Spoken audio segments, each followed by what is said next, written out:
All right, let's have some real talk today. You're not blowing up accounts because your strategy's terrible. You're blowing up because of these little habits that you're doing subconsciously that feel harmless in the moment, but over time, these are the ones that are draining your confidence and your consistency. These tiny habits are what I call the 6 deadly trading sins. And once you fix these, the difference in your trading results will become night and day. So let me break them down for you.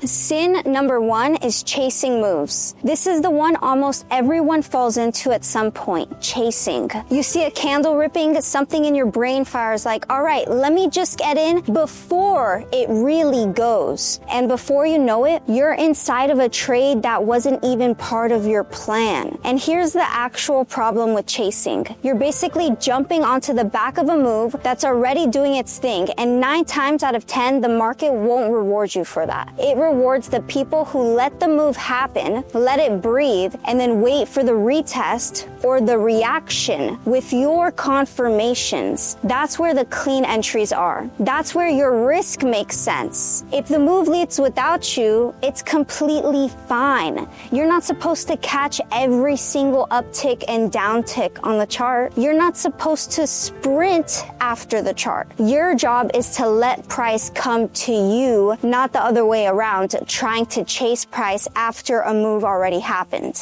The second deadly sin is getting in before the candle actually closes. And look, this one makes so much sense emotionally because you're watching price come into a zone, it reacts a little, you see a wick or a potential shift, and that voice in your head goes, okay, this is it. If I wait, I'm gonna miss it. And that urge sometimes gets very strong. It feels like the trade is going to give you a limited window, and then if you don't grab it right now, it will go away. But when you enter early, you're trading based off of emotions. You're not trading based off of confirmation. A candle that looks perfect halfway through, maybe it looks like a bullish engulfing candle halfway through the candle, but it may completely flip by the time that that candle closes. And that's the whole problem, because half of the candle isn't enough information. It's you emotionally getting in. It's your brain trying to get ahead of the market instead of letting the market show you what's actually happening. I used to do this all the time. I'd see a wick reject my demand zone and think, yup, buyers are stepping in. And then 2 seconds later, the candle would fill the entire wick, flush through the level, and then I'd be staring at a trade that I never should have been in had I waited for the candle to close. Waiting for the candle to close doesn't only make your entry cleaner, but it makes you calmer, because once the candle closes, you're not guessing anymore. You're reacting to actual structure, and you have proof that buyers or sellers are actually stepping in, and you have clarity, and clarity is what keeps you out of fake outs. Most fake outs happen when you didn't wait for that candle to close. So if the move is truly strong, you won't miss it by waiting for that candle to close, especially if you're watching the right time frame according to your strategy, especially if you back tested your strategy on TradingView Replay.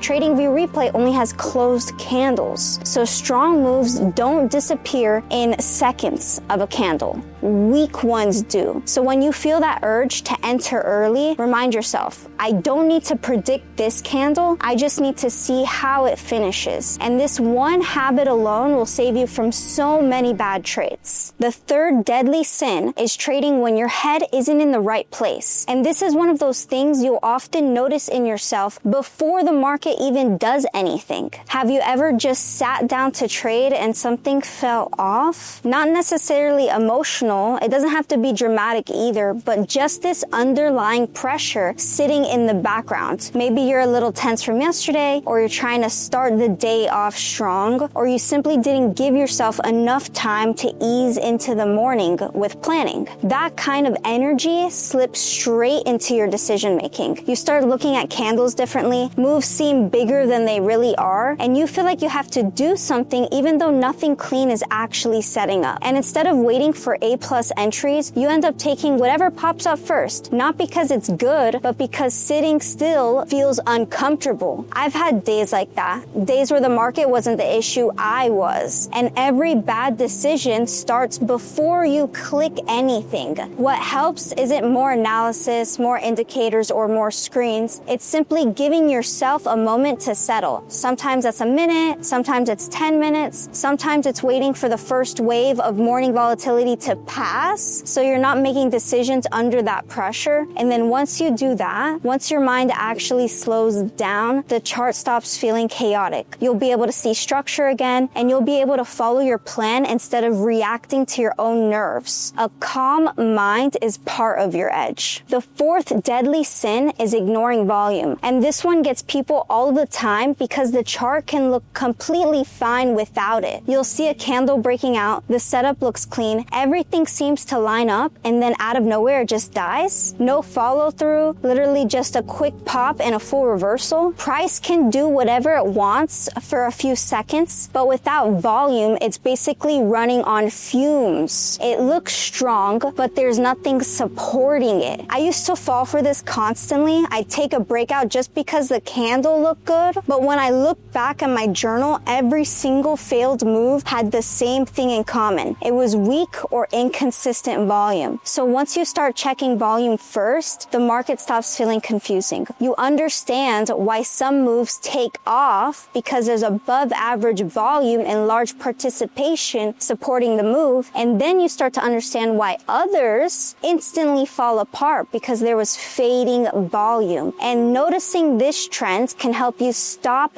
getting faked out. And honestly, once you learn volume, trading becomes a lot calmer because you're not reacting to every single candle. You're waiting for real participation and actual confirmation. You don't need to overcomplicate it. Just ask yourself, is there actual strength behind this move, or does it just look nice on the chart? Or do you want to chase it? Is there confirmation? Did you wait for the candle to close? The next deadly sin is revenge trading, and this one sneaks up on you because it doesn't always feel like anger. Most of the time it feels like pressure. You take a loss and your brain immediately goes, all right, let me fix that real quick. And that tiny urge to get back to even is exactly where things start going downhill. And I've worked with so many traders who faced this issue before, and the best advice that I've given is get out of the emotional state of mind. Let go of the pressure, and if you entered your first trade and it had a certain set of confirmations, just tell yourself before you re-enter, you need something different, a different valid reason to re-enter. What makes this setup different than the last one, instead of losing and then immediately re-entering or chasing the other side? Because when you're in the revenge trading state, you start treating the market like it's something to negotiate with. Instead, you need to come back logically, and you need to start reading the market more objectively. The crazy part is, if you just walked away for 10 minutes or even just watched the next few candles without doing anything, the urge disappears and you get back into clarity. So once that urge is gone, then your strategy should come back. Your clarity should come back. And you should start reading the market logically, referring to your plan, making sure that this trade was planned for and that you're using the right confirmations according to your A+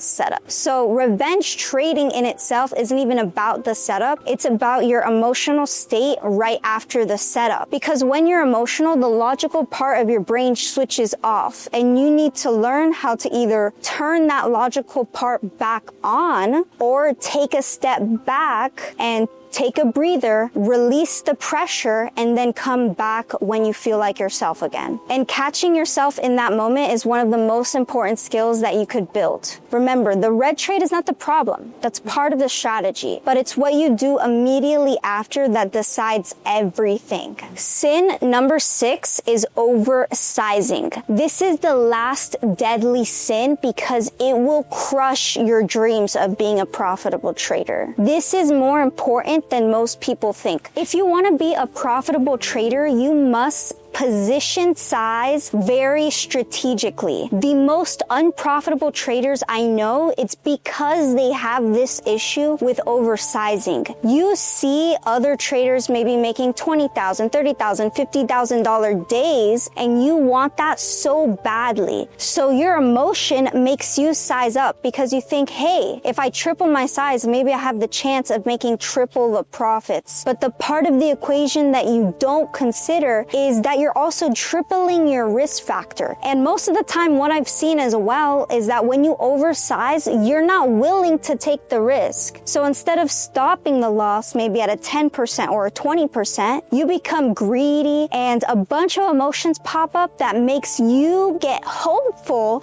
and you stay in the trade. And maybe if you were normally position sized, if you were correctly position sized, you would have just stopped out at 10 or 20%. But because you oversize, maybe you end up taking a 40, 50, 60%, 100% loss because you didn't put a stop loss. And I see this time and time again from people who oversize. So I do not recommend it, and I recommend to scale your position sizing very incrementally. And what I mean by this is scale your position size when it's backed by data. Maybe first make one full profitable month before you decide to scale up, instead of making one profitable trade and then the next day sizing up more. That is not the correct way to trade. The correct way to trade is to be very incremental and strategic with your position sizing, and I only scale up my contract size every month or every quarter. If you oversize, every single tick going out of your direction will feel heavy and you won't be following your plan anymore and you'll be uncomfortable, and that's why you won't place your stop loss. And that's the real issue with oversizing. It pushes you out of the calm, logical space that you need to stay in to be a profitable trader and follow your plan. So a smaller size keeps you steady, it lets you think clearly, it helps you stick to your process, and you're able to actually let the chart fully play out without any additional unnecessary stress. And bigger size only works when your mind can stay the same regardless of the number on the screen. That's why I recommend to do it incrementally. So that's how you know you're ready to scale, when your behavior doesn't change just because the size did. If you're watching this and thinking, okay, I get what not to do, but where do I actually start? I've got you. The next video I check out is this one, how to start day trading options for beginners in 2025. Click that video and I'll see you in the next one.